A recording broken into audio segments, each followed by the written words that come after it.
Welcome, everyone.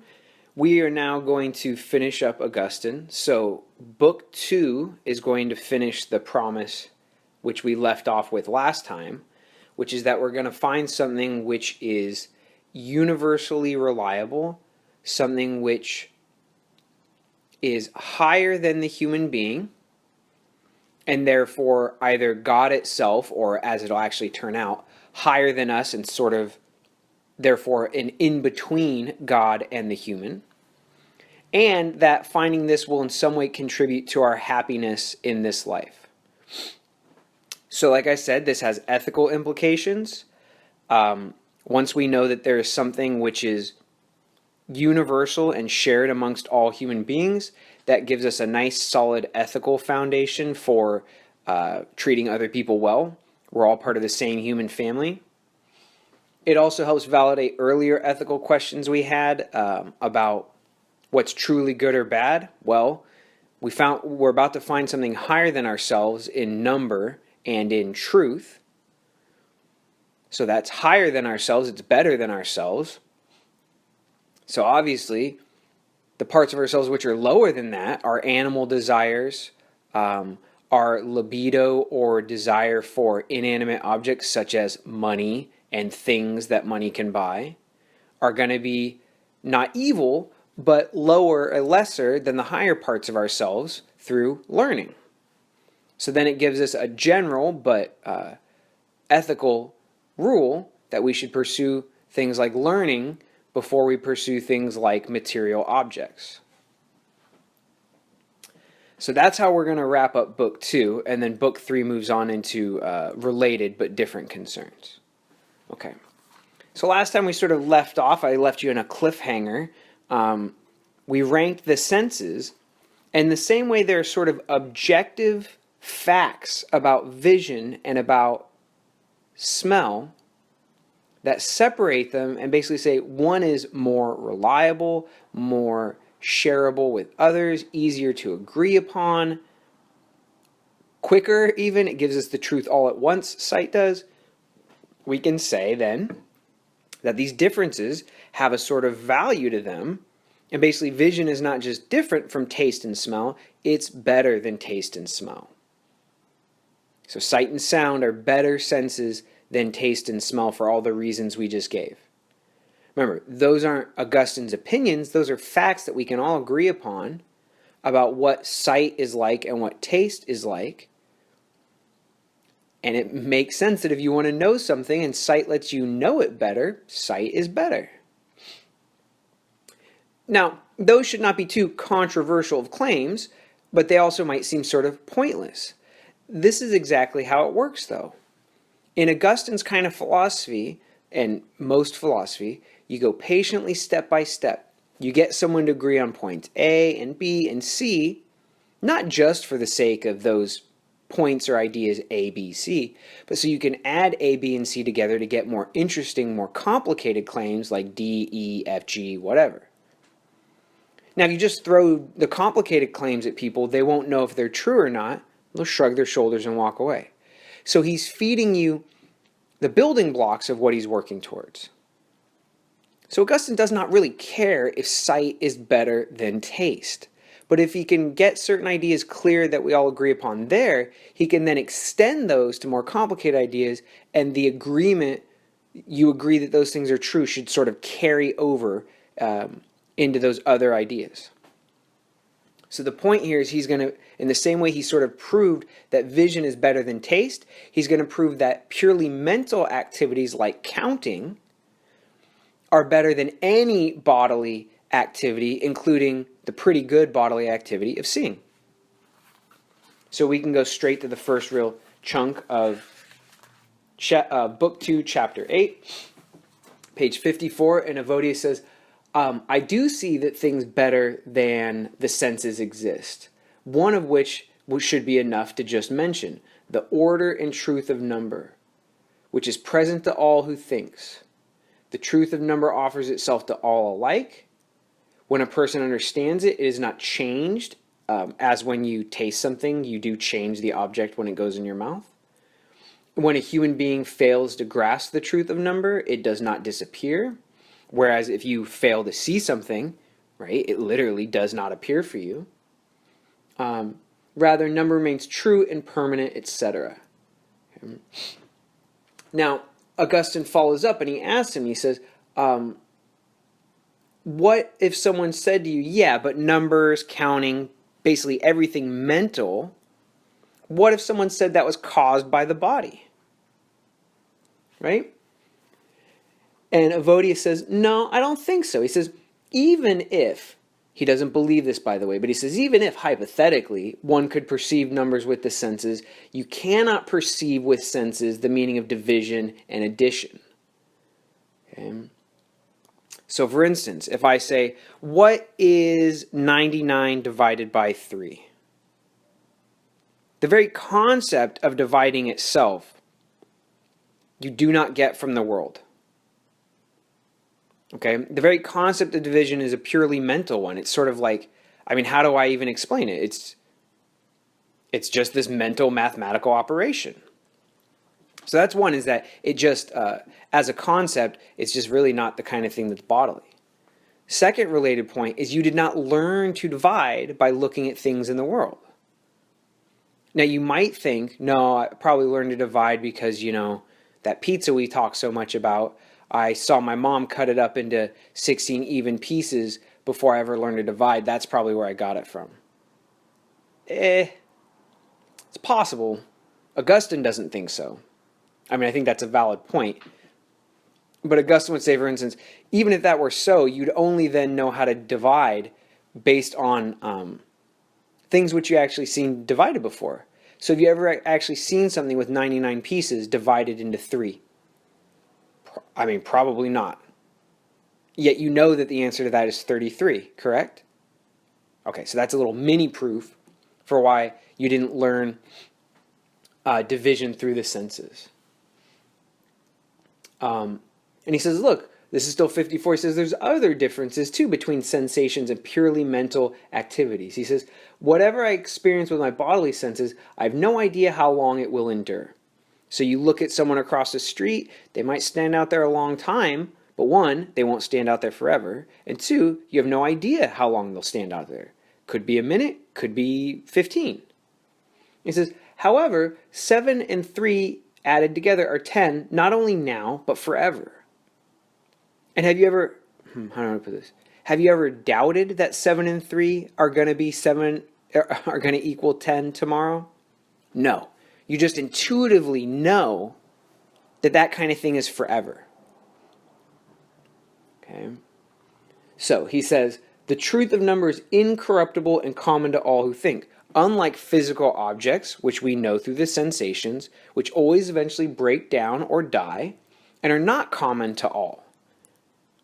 Not only is my pizza that's in my mouth certainly not something that you want to share with me, something like my house or my car are also things that I don't share with you. Or if I share with you, I can only share with you and like 2 other people. I can't share with the whole human race. But go anywhere in the world, I'm not trying to be rude here, but even very stupid people, and ask them what 7 plus 3 is. Even people who are illiterate, who never learned how to read, can add 7 and 3 together. Okay?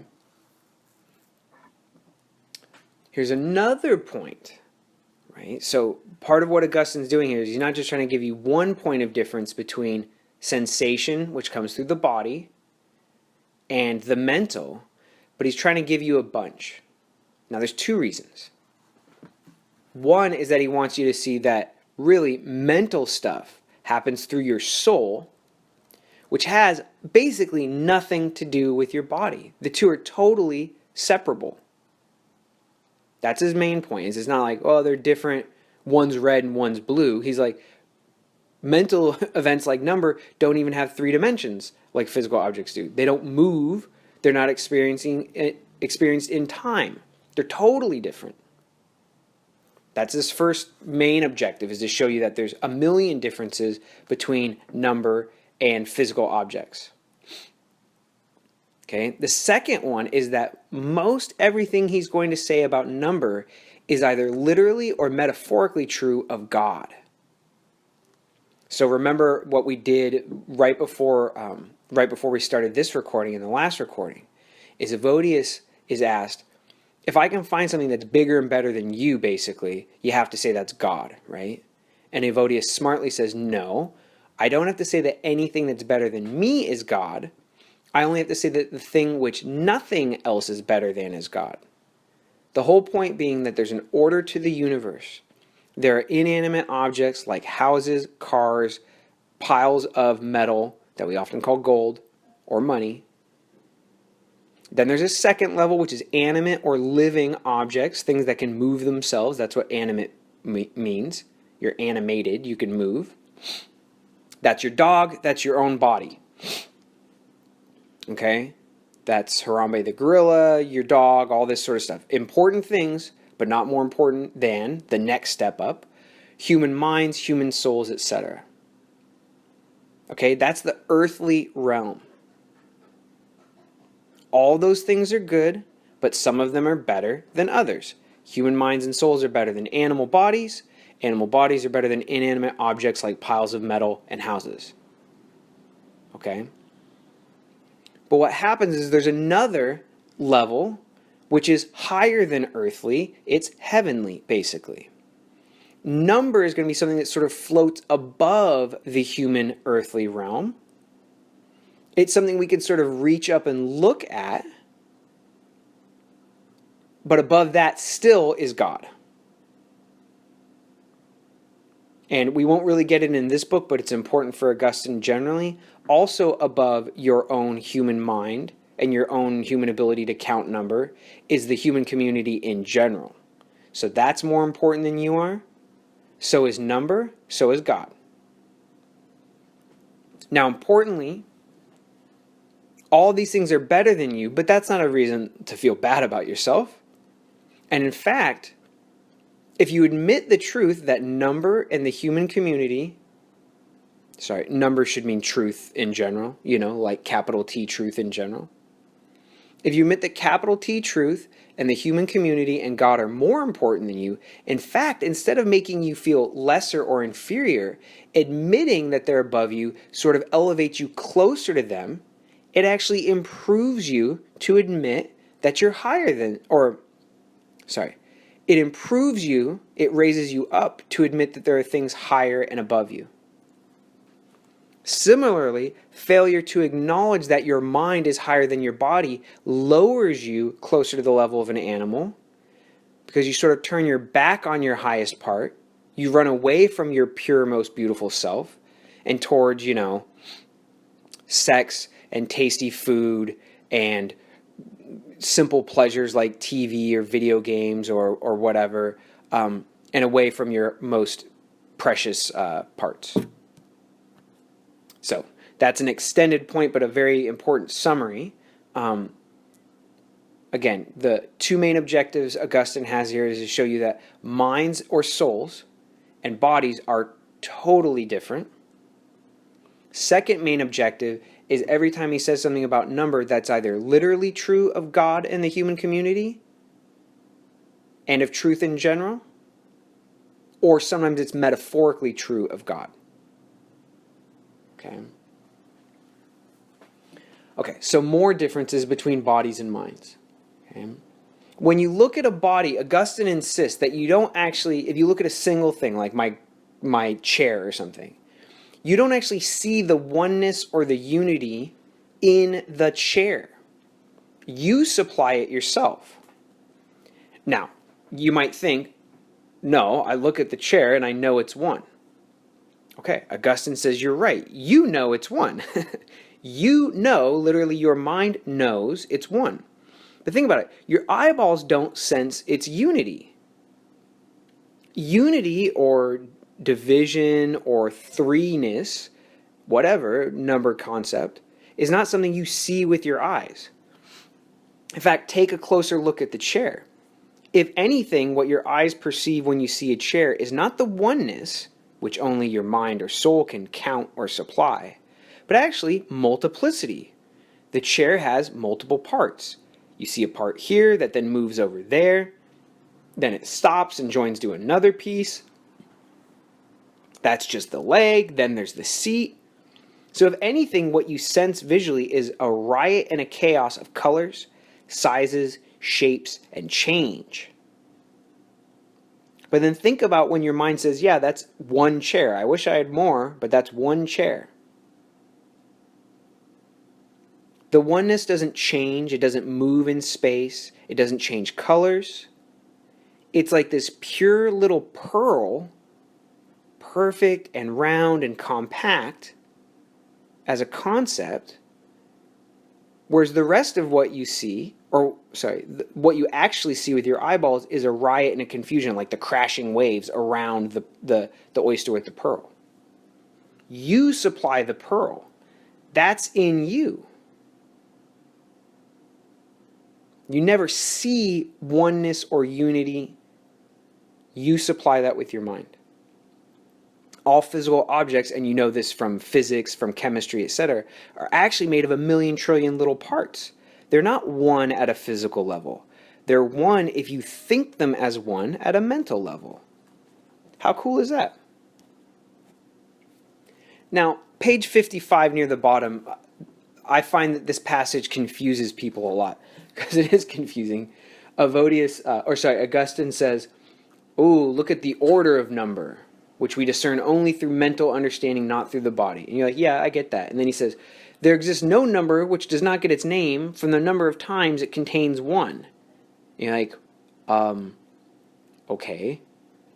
And then he continues, he says, "The number which is called two because it's twice what is irreducibly one." And you're probably thinking, I don't understand what you mean, or if I do understand what he means, which is that 2 is the same as 2 times 1, and 3 is the same as 3 times 1, you're probably thinking, yeah, so what?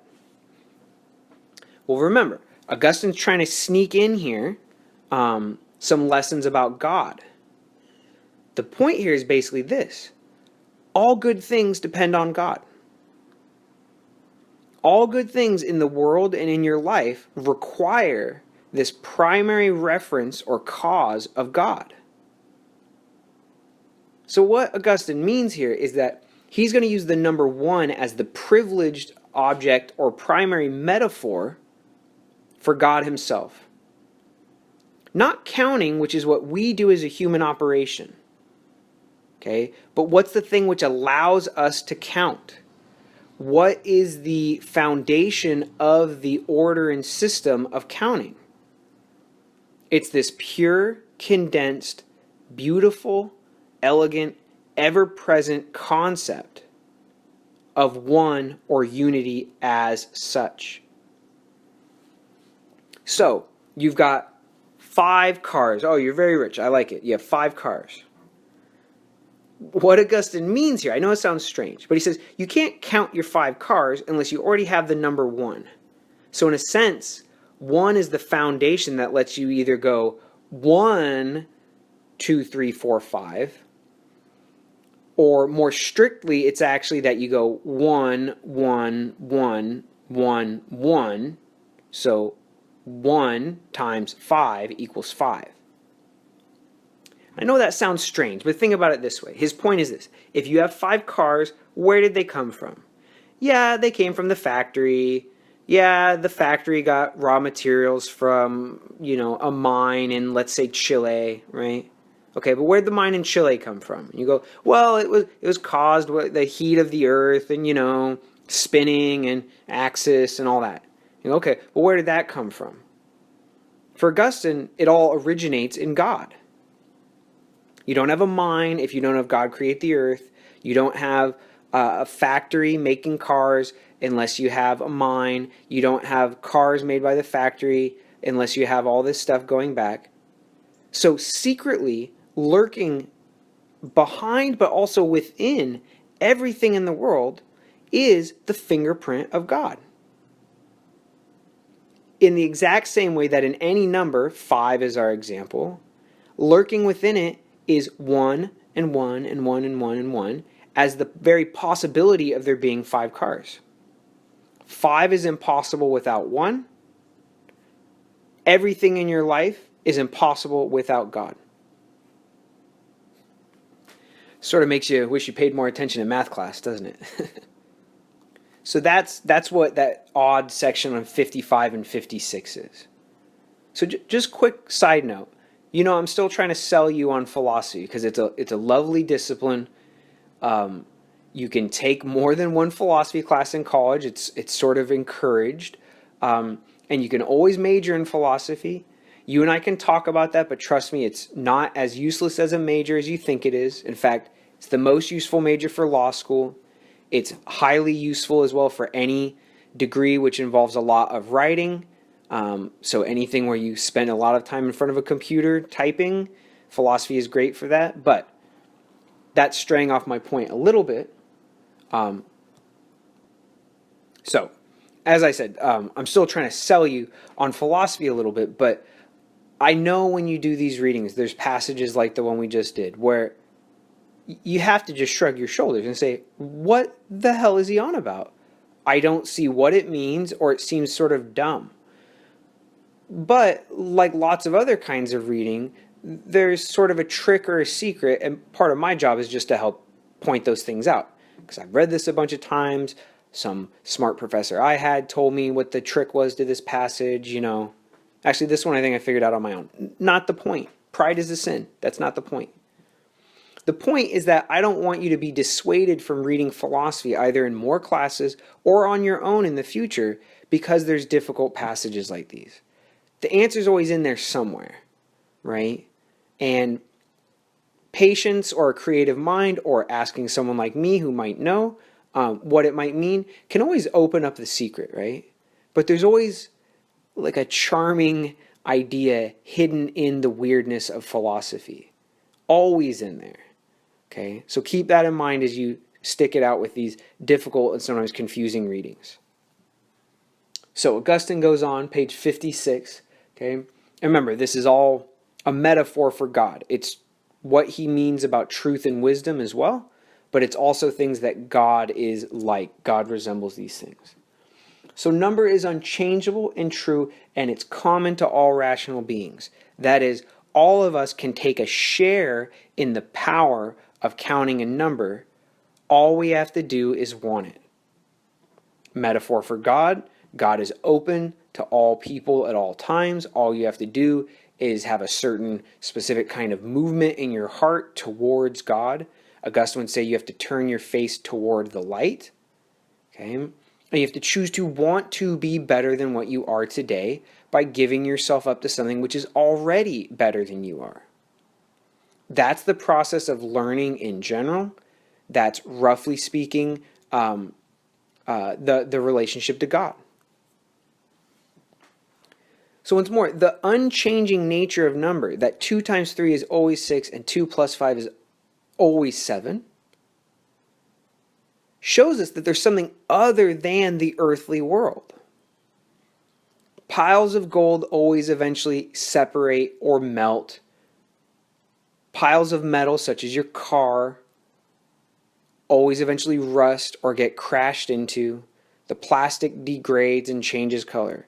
Your own body, while most of you are young and still growing stronger, will eventually get weaker. It will eventually literally come apart at the seams, and you'll return to being physical pieces. But that your mind can even count, or you can even recognize that there's certain things that don't ever change, that never break down, never let you down, shows that there's something better, something eternal, something more stable and reliable than this world. Now here's the ethical payoff in chapter 9. Augustine says, okay, but what's the relationship to goodness? Evodius probably tugged on his dad's sleeve and said, hey, Dad, all this is great. I'm glad to learn about God, but I want to know how to live my life too. Like here in the day-to-day.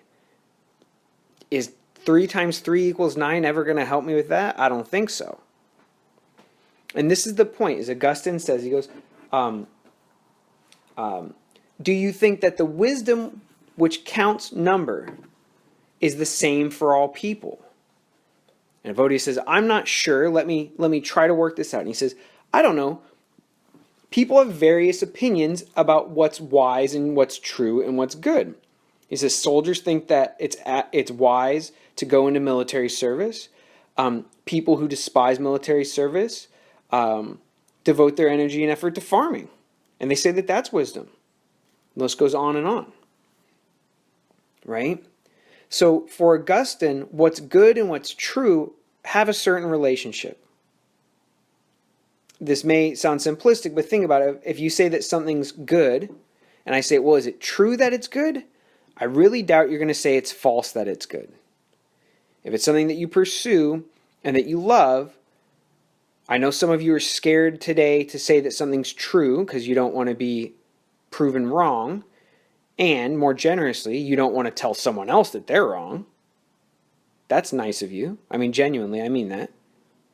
But if you say, yeah, family's good, and I say, well, is it false? Do you also think it's false that family's good? You're going to go, no, which means you think it's true. Also, this isn't really Augustine's point, but just to sell it a different way, okay? When something's good, there's usually a better and a worse way to pursue it. If you think money's good, Augustine doesn't love it, but if you think it's good, there are better and worse jobs to give you money. There are better and worse ways to invest your money. Spending all your money on fancy trips to foreign countries is not going to increase your money, right? That would be a false way to go about it. So part of what Augustine is trying to show here is that if number shows us there are certain things on which human beings can all agree, and that is where true wisdom lies, and that number is good in certain ways, better even than the body, we have the beginning basis of an ethics which, at least for some aspects of human life, will show all of us what's good, which will never change. So it won't be that one day, acting like an animal is good and then the next day it's bad. No, it's always bad. Okay? And which can be shared among all human beings, whether you're smart or dumb, male or female, Chinese, Russian, Mexican, Canadian, American, whatever. It doesn't mean we all have to do the exact same thing. Just like you don't have to count the exact same things that I do. I count page numbers and, things like that. You might count football stats or something like that. Okay? But there's something we share in common. The ability to count and the goodness of counting. Similarly, for ethics, there will be certain basic moral guidelines which are identical for all human beings, no matter what differences we legitimately can hold on to. Now, page 58, we get Augustine saying, hey, I know that the leap from the number 1 to morality is not clear. He's just trying to inspire your confidence here. Because he says, none of us are perfectly wise, just as none of us are perfectly good, and none of us are perfectly happy. So, page 58, he says, do you want the happy life? Do you want to be wise? And Evodius says, yes. And he says, are you happy, perfectly happy, and are you perfectly wise? And Evodius goes, no. And he says, okay, you know what happiness is well enough to want it and to recognize it when you have a portion of it, but you don't know it well enough to have it perfectly forever, correct? And Evodius says, yes. And he says, wisdom's the same way. You make some mistakes with number, and you haven't counted every number. Your relationship to God is the same way. You believe in God, but you don't go to church. Or you believe in God and that you should follow God's word, but you don't read the Bible. Okay? Happiness is the same way, even for those who don't like learning and don't care about God. They want to be happy, but they feel like something's missing. And Augustine says, that's where it means to be human. That's the human condition. We're in between perfection and imperfection. We're in between God and, inanimate objects like the dust on the floor. We're not animals. We're not angels either. We're in between. But we can elevate ourselves to the things which are higher than us. Partly, though, only if we recognize that they are higher than us and strive to resemble these things which are higher than us. And that's why on page 59, Augustine says, the sun is one, just like the number one. The sun allows many physical things to show up in the light and be understood, just as the purely mental concepts like the number one allow you to count many physical objects in the world. The sun is also really, really good. Thank goodness there's a sun. All those things can be said about God. God is one. God allows many great things to show up in the world. And God is good. So, how do you think you'll improve your life? By turning toward the light. God is light and sun is light. It's a metaphor, though. Don't stare at the sun. But here's the thing, is many good things are lit up by the sun, and you don't need all of them. So different goods will show up in the light of the sun. For some people, football is good, and they'll pursue that. For me, I like football fine, but I'm going to read my books a lot too. Right? So the multiplicity is not the enemy. We don't hate the variety of the world, but you have to acknowledge where that variety comes from, God and mental concepts. And you have to realize that really the non-multiple, the eternal one, is in fact the best. Oh, one more quick comment about this chapter before we move on. And after this small point, I'll stop the recording and we'll move on to another recording. Augustine hints, he says, okay, you don't know what happiness is perfectly, and you don't have it fully, and you never have. Similarly, you don't know what perfect wisdom is, and yet you know you want it, and you know it's good. And he says, how if you don't ever have these things, and how if you can't really define what perfect happiness or wisdom would be? I think if you could define perfect wisdom, you'd probably have it, right? He says, how do you even know these things well enough to want them? And the hint here for Augustine is that you learned of these things when you sat at the feet of God before you were born into this world.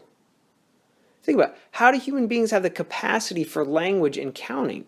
And why is it just that once they're here in this world, after a while, we all learn how to count, we all learn how to speak and think? You didn't learn number from looking at the world, Augustine says. You don't learn to speak by looking at words.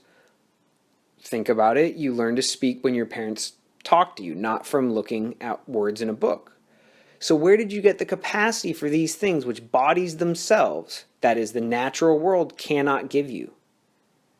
Remember, if the natural world could give counting and language all by itself, then all the animals would count and speak. But they can't because they're limited to purely physical bodies. So your non-physical body sat with God before it ever showed up in this world. And it was there that you got the pre-ability, I guess we might say. Since it's not like a 2-day-old counts and speaks, but the pre-ability to recognize number in the world and to acquire language. Isn't that interesting, right? Those things are not of this world, so you must have gotten them before you showed up in this world.